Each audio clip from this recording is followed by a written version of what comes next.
Психолог деген ол адамға кеңес беретін адам. Қиын жағдайларда. Жақсы. Психолог ол адамдармен дос сияқты сөйлесетін, көмектесетін, бір проблемалар болса, соны шешіп бірге жүретін адам. Ол адамдарға психологиямен көмектесетін адам. Психолог адам ол баламен істесетін душевный оймен оны түсініп қоятын адам. Ол баланың психологияны зерттейді.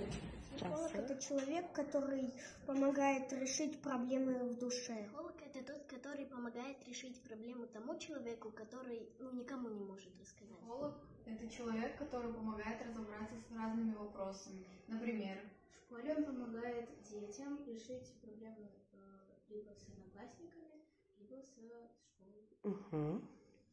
Также они помогают разобраться с родителями, если произошли очень неловкие ситуации или очень ранимые ситуации. Кто такой психолог? Психолог – это тот человек, к которому можно прийти и рассказать свои секреты, которые ты не можешь никому рассказать.